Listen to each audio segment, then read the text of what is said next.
Every body shop has something they do better than anybody else. Maybe it's customer satisfaction, maybe it's culture, maybe it's production flow. On Operational Intelligence, we find out how they did it.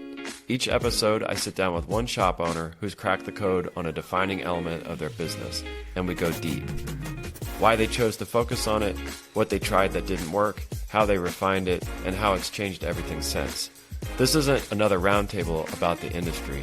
It's a tactical look at the habits, decisions, and insights that separate the good shops from the great ones.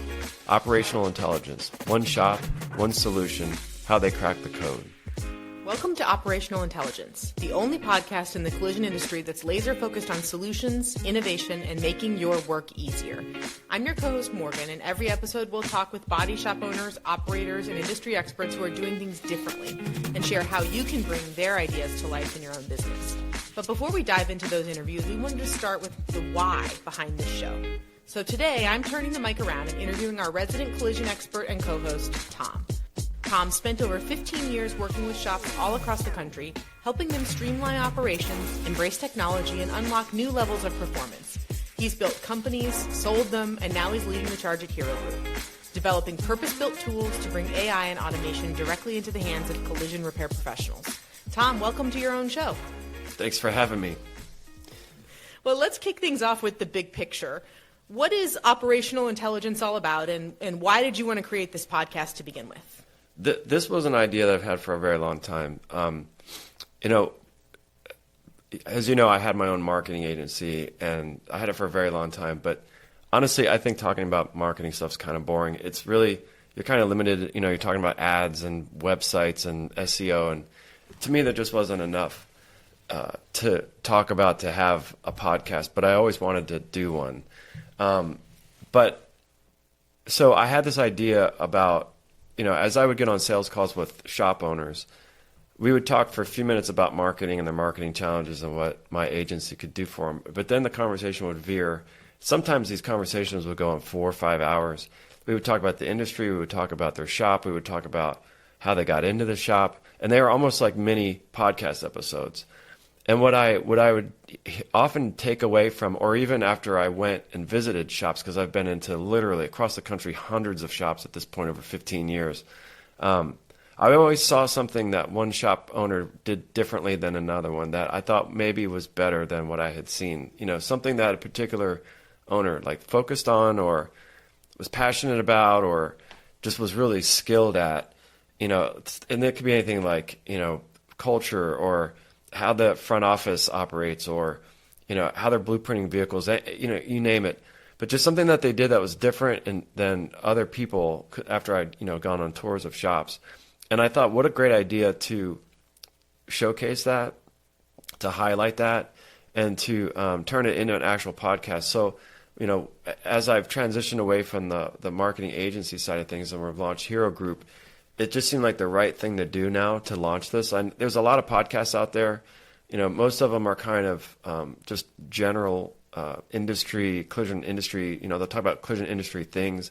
But I wanted a place where shop owners could go to learn from other shop owners and to see what I see. Let me, choose the people and pick what I see that they do very well at. And then hopefully this will lead to discovering other people that I haven't even met before.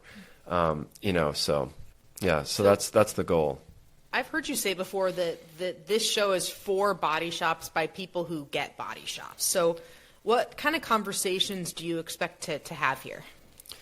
Yeah, it's probably going to go a lot like my sales calls, hopefully not 4 hours long, but I think that we will, we'll kind of talk a little bit about how they got into the business and what got them to step aside and become an owner versus, a lot of the guys started out as technicians or, maybe they inherited the shop from their parents and worked their way up. But, once they took over the reins, what they saw as what needed their focus and what they chose to really, do well, or what they focused on and that they've done very well. I want to learn more about that. That fascinates me. And I think it sounds to me like it's not buzzwords, it's not trends, it's actually what works in the shop, what's working for real people, and could work for other body shops across the country. Yeah, I think that all that other stuff is being covered by other people. There's a lot of really great podcasts out for the collision industry. What I don't see is people kind of going deep on a specific topic and really uncovering in the owner's own words what they did, what they tried, what dead ends they ran into, so that the next guy may be trying to, like what I would hope is that somebody that, a year from now we've got a ton of episodes, like maybe there's like 4 on parts and like 5 on culture and 3 on front office things. And if you're a shop owner that's kind of struggling with a thing, maybe you might go here and listen to 3 other shop owners that we've had on the show talk about what they did, what they struggled with, what they tried and what didn't work. Maybe there's some common ground there, so that if you're a shop owner struggling with, topic X, you can kind of skip ahead and get ahead of things by learning from the experience of multiple shop owners who have mastered this thing. So that sounds great. I think it really is going to make the show stand out from what's already out there. You're different, and what you want to do is different than what anybody else is doing. Yeah, that's the hope. Let's rewind a little bit and help people understand a little bit more about you. How did you get into the collision industry, and why collision? Why is it something that has drawn you to it? Yeah. So I think like a lot of men in the collision industry, men and women, I was just born a passionate car guy. I restore cars. I've been doing it since I got my first car when I was 13 years old. I still have it. It's a 66 Mustang. And I restored that car. I bought it literally in the summer between 8th grade and freshman year of high school. That's a whole nother story, but how I came to own a car at that age. But it was a bet that my father lost about my grades. So we bought this car. The intent was that I would, 14, 15, restore it, and then by 16 be able to drive it. And so that got me really, really into it, But I've always been, drawing cars and just fascinated with cars, and this just was all I thought about, still to this day. So I'm still restoring cars right now. I'm in the middle of doing 2 Model A's, hot rods, and it just doesn't stop. So that's that's mechanical, body, all that stuff, not just body shop stuff. So then I went to school, tried to figure out how to do something automotive. My parents insisted that I go to college. I don't think that had it not been for them, I would have gone to college. I think I really would have been better off to just go and start working. But anyway, they forced me to go to college, and so I did, and I had to try to figure out, well, what could I do that would be car related? And so everyone's like, oh, mechanical engineering, go to mechanical engineering. So I did that for 2 years. I flunked out, couldn't do the math. And then I stumbled into industrial design. So actually, I was working one summer, and I get a call from the dean of engineering to tell me that I have flunked out of engineering and that I need to find a new major. And this was at Auburn, University in Alabama. And so the Southern guy picks up the phone, and he's like, asked me, why did I choose mechanical engineering? And I said, I want to work with cars. I want to design cars. And he said, oh, hell, son, you don't want to be an engineer. You want to be an industrial designer. And so I had never heard that phrase before. And so he gives me the number to the dean of industrial design. I apply, get into the program. And from that day on, I was just like, this is where I belong. I belong here. So I did very well there. In industrial design, you do these corporate projects. They're sponsored by companies, and one of them was an exhibit design, like corporate sponsored thing, where we had to design a booth for the Exhibit Designers and Producers Association. It was a contest, national contest. So it was a team project. I ended up winning first and second place. There's 2 categories. I won in both categories. And that got me into trade shows. So I did trade shows for, from the time I graduated college till the time I started my agency. So from 98 to 2011. And I was working at a trade show company. Next door was a body shop. And so, I was like 24 or 25 years old working and, hanging out with the owner of this body shop next door because, it was just, I would just wander into the shop, see what they were doing, and we became friends. So one day, Jay Ward that owns Bel Air Auto Body, still to this day, he would have me design stuff for him. Like, so I would always be working on a car, like at the time I had a 49 Ford Coupe I was doing, and he said, I really hate this logo. Would you mind redesigning it? And so I designed his logo, and then logo became business cards, brochures, and, just always design stuff for him in exchange for like, hey, can you, weld these patch panels in for me and stuff like that. So it was a barter system. So, so one day Jay comes across into the office and he has a friend with him. His name is Dave Niestroy. He owns 3D collision centers in Philadelphia. Now they're up to about 10 locations. But at the time, it was just 2 going on 3. And so he walked Dave through the office and he was like, Dave's really interested in what you guys are doing over here. So I walked him through it was an exhibit design and production place. So we were, designing and building exhibits. And so I walked him through the design center. I walked him through, the where we built the stuff and everything. And he turns to me and he said, hey, I'm building a 3rd location and I need someone to design it. Are you interested in doing that? And I said, sure. I said, when I'm done with this car, it needs to get painted. How about I design the interior for your shop if you paint this Model A this 49 Coupe for me. And so we did.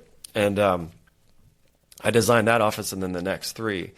And working with Dave and Jay, Dave really taught me the collision repair business, the business side of it. I was in that shop all the time, because we were designing everything. Like Dave's real particular, like the fixtures, the finishes. He wanted it to be space agey because it's in Lancaster, PA. It's right in the middle of Amish country. I mean, literally horse and buggies driving by. He said, when people come to this shop, I want them to think they're like into the future. So we designed this really futuristic thing. So that Dave really kind of taught me the business of collision repair, how you work with insurance companies, customer satisfaction. He's at the time especially, he was a very forward-thinking guy. He was always operating way into the future. For example, he had a fax machine when they first came out so that he figured that would be a faster way to order parts. The only problem was that the dealerships didn't have them to receive the fax. So he's like always way ahead of the curve, and I really like that, So so one day, fast forward many years, Dave calls me up and he goes, "Hey, you're on the National Auto Body Council Trade Show Committee." And I was like, "Okay." He goes, "And our call is in 5 minutes." So I was like, "All right." So I get on this call and not having any idea what this was about, and so I became the trade show guy for the National Auto Body Council. And this was around like 2010 or something like that. And at the time, it was Chuck Sokolow was running it. George Avery was the president of the Collision Industry Council, and was also on the NABC board. And just a lot of people were. I got to meet a lot of people beyond. There was executives at State. Well, George Avery was an executive at State Farm. There were people at some of the first MSOs like Sterling Collision, Nick Noddy. And so I got to really know those guys. And I was so when I was in the trade show world, I was always doing automotive. I had automotive clients. So like the SEMA show, I did it every year. I've been at SEMA for like 20 something years. So my clients tended to be automotive, but not collision. And so so that kind of got me on the collision side. So I was at that around 2010, I started getting burned out from all the trade show travel. When you're in the trade show business, you travel nonstop. And I got tired of missing, Father's Days and Halloweens and stuff like that. So I was looking for a way out of the trade show world, but didn't know where to go next. And so I was interested in digital marketing because it was kind of like a new thing. Like businesses were just trying to figure out how to get websites and like how to get an online presence and stuff like that. And so that's when a couple of people like Liz Stein and couple, George Avery, kind of pulled me aside and they're like, listen, if you're interested in this and, you're looking for a new direction, you should consider opening an agency maybe for the collision industry because you really understand this business. Mm-hmm. And so that's kind of how I started my agency. So that's kind of how I got into collision. It was like this weird kind of backdoor way in, literally just from hanging out with shop owners and then just kind of just following along. And then, so I've spent, like I said, the last 15 years now with the agency and did all that. So that's kind of a long way of going. True yeah. Interest. Yeah, born out of interest. True interest in cars and something that you started at 13 years old, tinkering with the car that turned into this big agency that I assume that when you started the agency, you were no longer accepting barter as payment. Well, yeah, definitely. Like Liz Stein she was at Fix Auto at the time. She was my first paying customer, and then I got I got one body shop to let me do their marketing, and then one became two became five, and at one point, we would have, when I launched Capture the Keys, which was when it really, really took off after COVID, and we would have 50, 60 clients, so at a time. What problems were you helping these shops solve? Yeah, so that's a good question. At the time, it was getting cars. The marketing is to get in front of customers and get cars and get the brand story out. I'm pretty good at branding. I'm pretty good at brand story. So, and then, when I stumbled on this technology, this geofencing technology, and we experimented with it, and it was successful. And so that kind of brought in this technological aspect to marketing where I didn't have it at first in the agency. We were doing like website design and blogging and things like that. So that's when we started doing like paid ads. Definitely, and you ramped up really quickly, especially you just said after COVID, you had a really thriving business, but then you sold it. So what led you to that decision? How'd you get there? Yeah, so why did I sell the business? That's a great question, and you're not the first one to ask that. If I'm being straight with you, I think I took the agency about as far as I could take it. I didn't really have a lot of interest in moving into other verticals. There's some adjacent ones, mechanical, auto mechanical. We did commercial truck and we did auto body. Could I have gone into credit unions? Could I have worked with personal injury attorneys? Things that are kind of somewhat related to, collision in a way because they're in that kind of broader sphere of the business, I suppose. But it just didn't really interest me. I wanted to stick with collision, and there's a lot of DRPs out there. They don't need marketing because the DRP is their marketing. So you're kind of limited on size of growth if you're going to stick to just collision. So it's just as far as maybe it's like skill set, and I think I took it as far as I could take it. There was not a lot more room to innovate in that space. It just became kind of, I just kind of started to feel my limitations in the space. I just want you to know I love the work and I love the clients, but my heart's always in building things. Like the most exciting time ever for me in my agency was when we were building this Capture the Keys sub-brand. And then once we achieved it, we kind of achieved it. And then, so I what gets me up is this kind of this constant building. So that's where I get fired up, and growing and constantly reinventing a service model. That just wasn't really where my passions were anymore. What mattered most to me was making sure that our clients ended up with a team that could take even better care of them than I could. I got approached several times to buy the agency. I came really close a couple years ago, had a solid offer on the table. They wanted to buy Voltonic with it, and I wasn't ready to sell that. I was just kind of getting it, to a sellable form. So I felt like I was selling it too soon.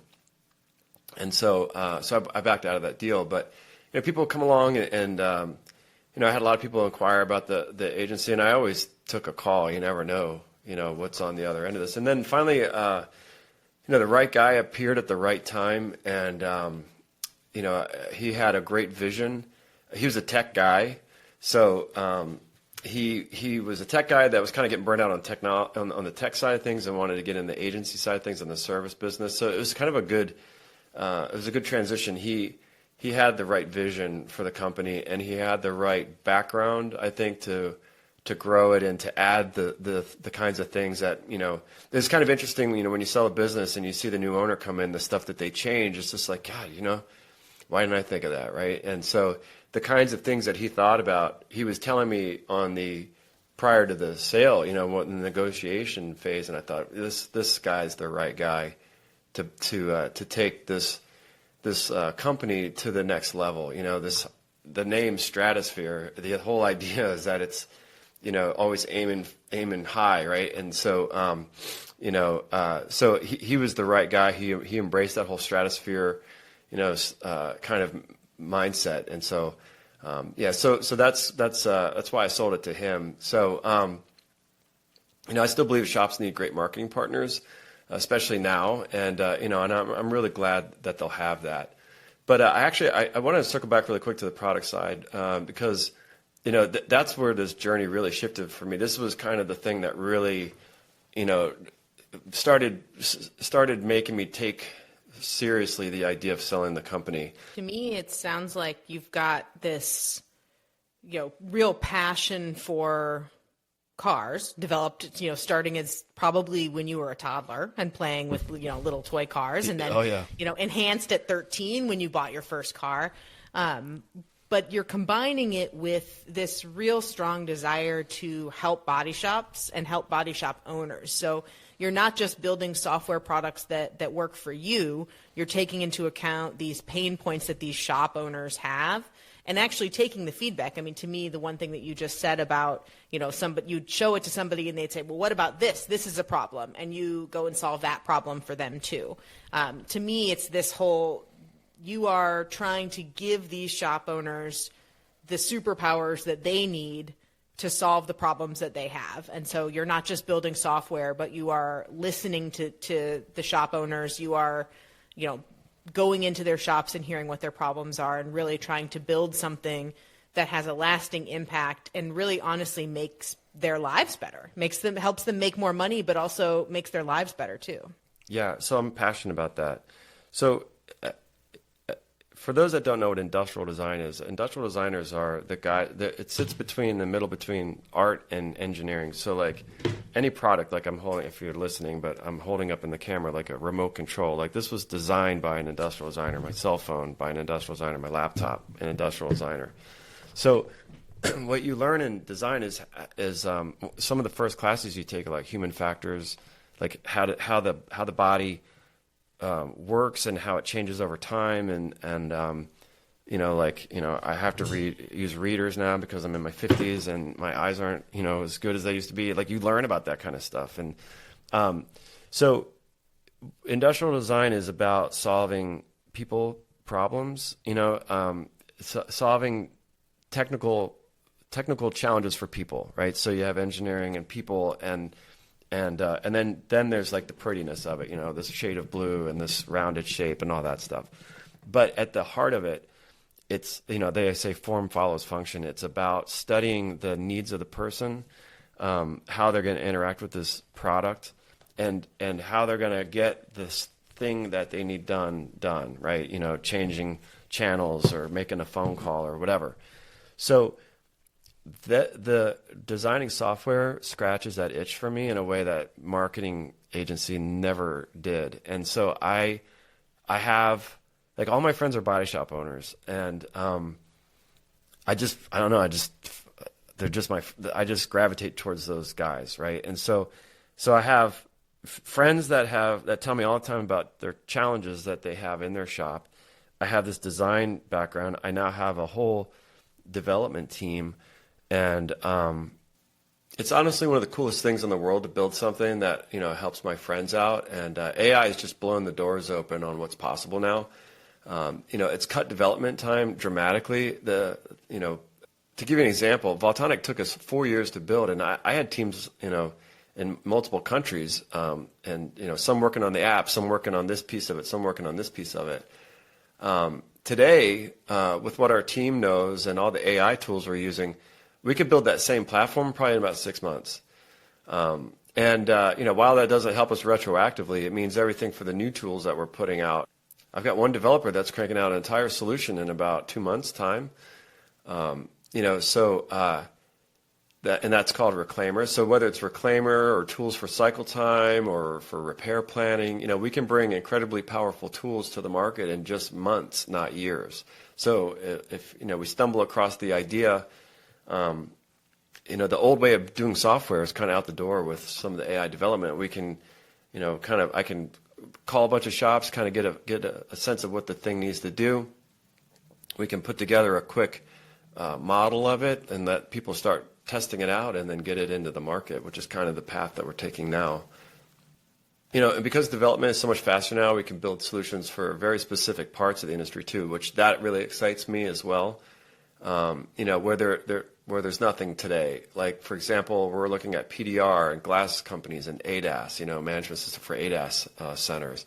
We'll be we'll be big into heavy duty trucks early next year.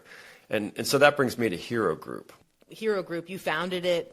Can you tell us the mission behind it? I mean, times are bad, and I think Hero Group offers some opportunity for body shop owners that need to make all those changes you just mentioned. Now that I've sold the agency and Valtonic has some real momentum, I finally have the space to do what I've always wanted, and that's to build a whole set of solutions and create a real community around them. Wouldn't it be great, instead of just having a product that you sold, you had a suite of products and you had a community that you were supporting around that. And so that's what the Hero Group is. It's not just a holding company for these software products, so these AI tools that we're building, but we're intent on building like a whole community around that. So I've been building software for 5-6 years now, and and I've got over 20 years in industrial design. So my business partner and our team have decades of experience in software and startups. And so now we're starting to attract leaders who've actually owned shops. And that's a pretty rare and powerful combo to have people on your team that have run shops, sold them, and now they're looking to get into the industry and get involved in new ways, AI being a wonderful new way to kind of get involved and break new ground in the industry. So we're building this with this culture of generosity. What does that mean? So we see the shop owners and the techs as the heroes themselves, right? And so, our job is to equip them with the tools that they need to make their lives easier. Yeah. So as you know, your husband, Raj, has been an advisor to me on the Valtonic side for about 2 years now. And through that, he's learned about the collision industry. And, Raj kind of was like, let's do this. And then let's take Valtonic and let's take these other product ideas, take this guy Kartiki that we have as our developer, and let's start making these products and bringing them out to market in rapid succession. Just start knocking them out. And so we were thinking about what do we name it? How do we architect the company and the products? So each product is its own company, and then it needed a master umbrella brand, because last thing I want is to have 10 Facebook pages that I have to update and 10 blogs I have to write. And so we needed a place where all this stuff could live, and a place where I could get on a microphone and I could shoot a blog post, or I could get on a camera and shoot a video, like all these things that I want to do. I've had this idea, this AI labs, for a couple of years, and we always talk about, we should just start filming this stuff when we get experimental like this. This would be great content. So selling the agency freed me up to finally do all this kind of stuff. And we were kicking around names, and I was like, the shop owners are the superheroes. I want to be like, I forget what his name is now. The guy that the butler for Batman, the one that Alfred. I want to be Alfred to Batman, where I know where the Batarang is, and I know where all the stuff is, and you're just equipping Batman to just go out and do his thing. So that's when we came up with this idea of the hero group, and where the shop owners are the heroes, and we're the support. We're the Alfred behind the scenes, building or a Q for, 007 or whatever, right? So we're building these tools that are going to solve challenges. So, but what I want is that for it to be a two-way street. I need people to keep telling me what they need, and then I need them to test them. Like that's the challenge I'm running right now is when we build this stuff, we need to get it into beta, and I need guys to just embrace this thing and say, I want to test all your stuff. And, knowing that in the very first phase of it, it may be a little bit buggy, although Cardicky built some really good stuff, and I don't think it's going to be all that buggy. But I need shop owners to tell me, hey, Tom, I've always had this challenge of blank. Do you think AI could solve it? And then just let us figure it out. And you know what? It may become a free tool. We may build something, and maybe something that we can knock out in a couple of weeks, and we're like, this doesn't need to be a paid for thing. Let's just put it out there. We have a list of things that we want to do, and a lot of them are free pieces, like an automatic proposal maker, right? So something that when a customer comes through as a lead form, like this is one thing I always wanted with my marketing agency. Like I would get leads to customers, but then they wouldn't call them, and there wouldn't be any follow up. There's things that I see that happen shop after shop that just kind of really irk me that I think need to be fixed. And so like we're going to build an automatic proposal thing that AI just auto fills the customer information and sends out a PDF of your shop and like a brochure, stuff like that. That'll be free stuff. The bigger things that require a lot of development and support will be paid products. But what I want is to create through the hero group like this community where it's a two-way street. So shop owners come in, we talk about what the challenges are from shop owner to shop owner. Forget the insurance companies, forget the parts suppliers, forget all those guys. Like where do shop owners go to talk about, hey, here's what we need, and where there would be somebody that's listening, and not only listening but able to do something about it. Help. Yeah, to help. And I think that's the hero group community as you just called it. Right. We've got the hero group AI labs where you actually don a lab coat and goggles. That's right. My lab coat right here. Oh, there's your lab coat. And really dig in and answer the questions and help people figure things out. We've also given you the title our chief experimenter in the AI labs. So I think it's a pretty open door. If you're listening, send Tom your questions because he really truly does want to help and answer those questions and build this into a community, not just a one-way conversation. Right. Well, I was gonna sort of move us along a little bit. And getting us into the nuts and bolts of Hero Group and some of the things that you're addressing. What are some of the biggest problems that you're going to tackle first? You mentioned a few products, but what can we expect to come out first? Yeah, so the first one is with our design partners right now, and that is Reclaimer. So Reclaimer is a product that it's like so many challenges. Where do you start in the business right now? One of the ones that we thought where I've seen shop owners spend a lot of time and so after COVID, basically, they fired all the insurance adjusters. They've hired these people that sit behind a monitor that are just trained to basically deny everything. There's, you're not dealing with people anymore. You are dealing with people, but it's removed, so you don't have the adjuster in your shop anymore. So there's all this pushback, and so what's a way that can help shop owners handle the volume of that? So that's what Reclaimer does. So Reclaimer will take it'll take your estimate, you upload your OEM procedures, and it'll do a scrub. Now I know there's other estimate scrubbers out there, but this one's really looking at the OEM procedures. It's looking at the P pages. It's looking at a bunch of different sources. And it's finding anything that you may have left off the estimate. So the idea is you're getting ready to send this estimate off to the insurance company, but before you do, you just kind of throw it through Reclaimer really fast to see if you miss anything, and then add that, then send it. The hope is that you start with a much higher estimate. If they're going to cut, start with the highest estimate you can get, right? Yeah. So that it does that. Then you get your short pay, whether that's a if you're a DRP shop, it's a change request, or if you're a non-DRP and it's just another estimate with a much lower amount, you put that in there and the AI will look at it and it will tell you exactly where they cut, what they denied or what they replaced. So you don't have to spend a second doing that, printing out one version and the other version and a highlighter and trying to figure out what's changed. Yeah.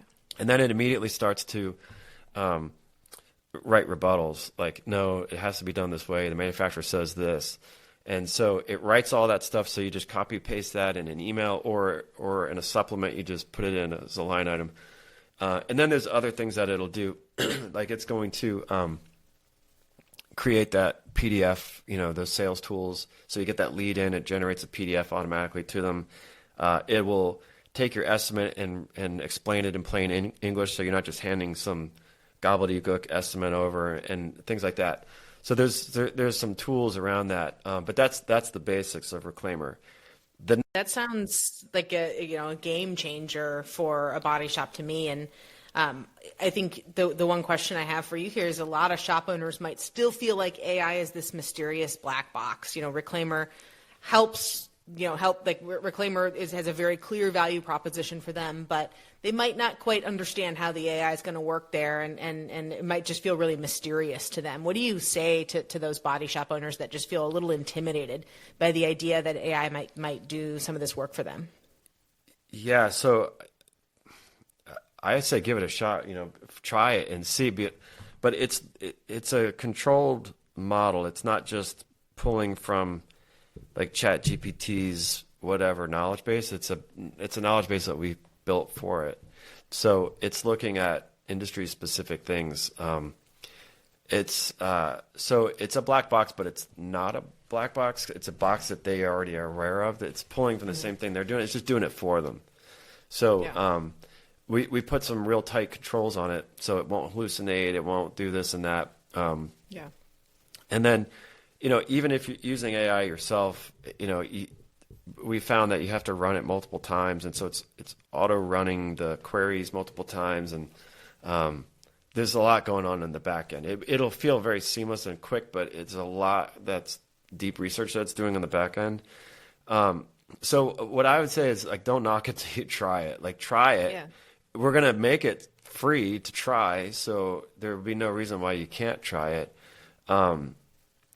That's what I would say is, I understand it's a black box. Just know that we are aware of that, and we built the black box out of it. It's pulling from standard industry. It's pulling from all the stuff that they're pulling from now. Yeah. And the goal isn't just to use AI for the sake of AI, because everybody else is right now. It really is using AI to make life easier, smoother, more profitable. And you've built this with that goal in mind in talking to shop owners about what their problems are. So to me, it seems like a really specific. If you're gonna start using AI, this is the place to do it. Exactly. In fact, all the Hero Group products will have an AI component to them. That'll be like the central thing. Like, how can we use AI to solve this challenge? So let's look ahead now a little bit. When you think about the future of collision repair, what excites you the most? We know, you said earlier, it's a dark time out there. It's difficult. Where are the bright spots? What are you most excited about? Yeah, I do think that the car count thing is cyclical. I just don't know how long it's going to be in the low times. Mm-hmm. So I do know that it'll come back. But what excites me is, so when COVID hit, shops Capture the Keys took off because shops finally had time to stop and rethink things. They got experimental. They were like, listen, we've cleaned the paint booth for the 8th time today, this week, and just trying to keep the guys busy. We need cars. Let's try anything. So I'd been talking about geofencing for years. Nobody would listen to me. Now they started trying it, and it took off.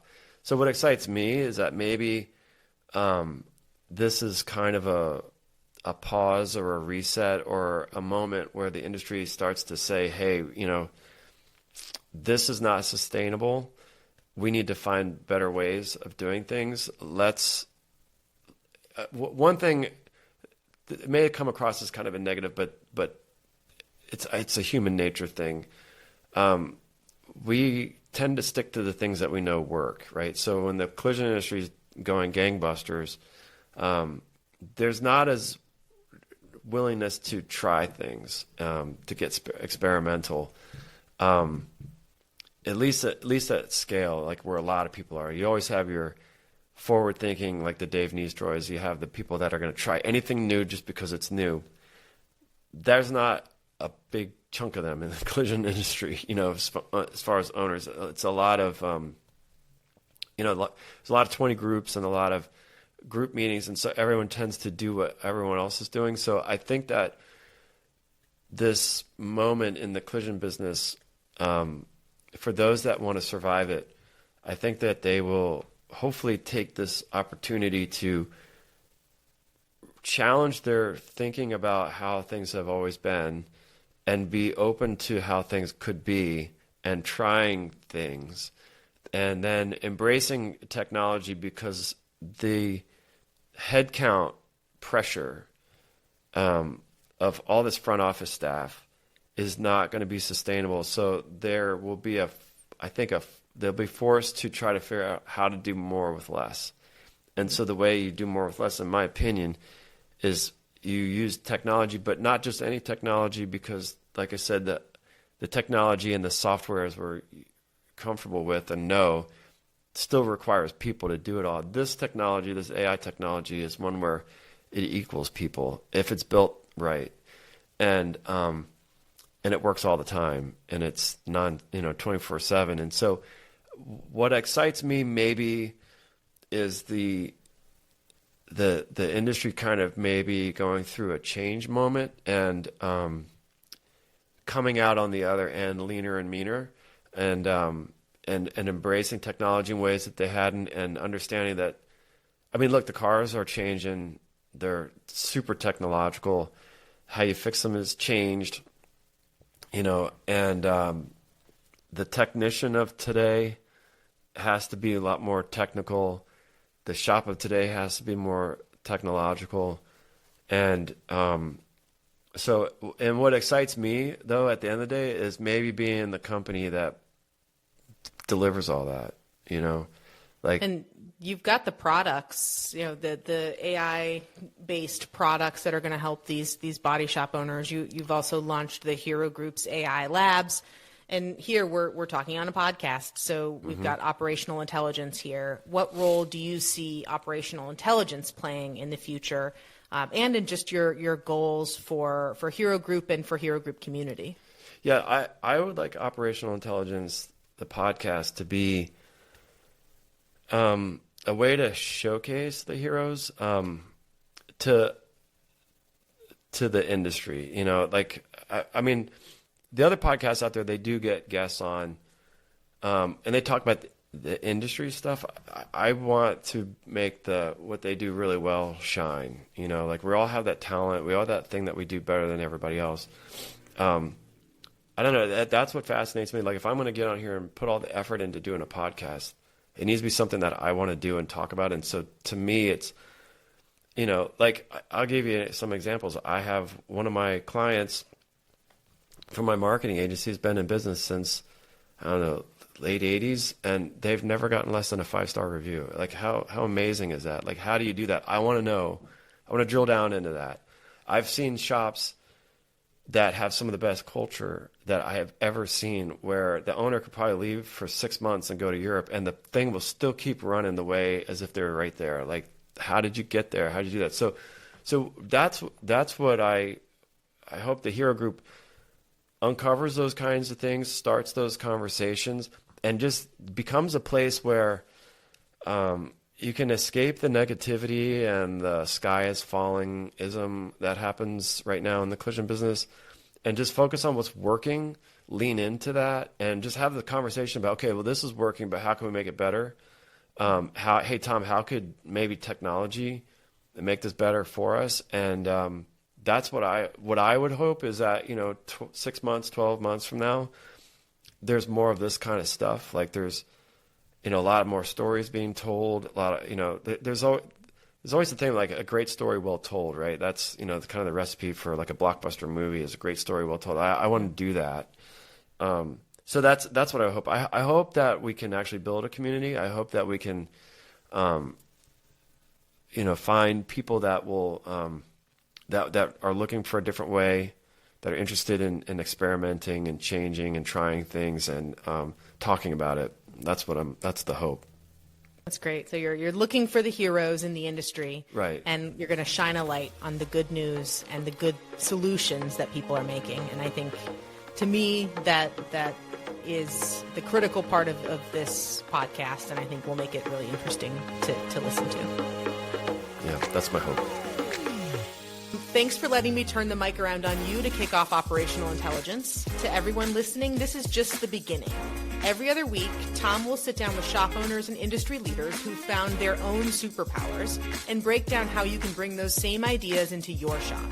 If you've got a challenge you're trying to solve or an idea you'd like to hear us tackle, or maybe you've mastered something in your shop and you'd just like to be a guest, please reach out to Tom at tom@herogroup.ai.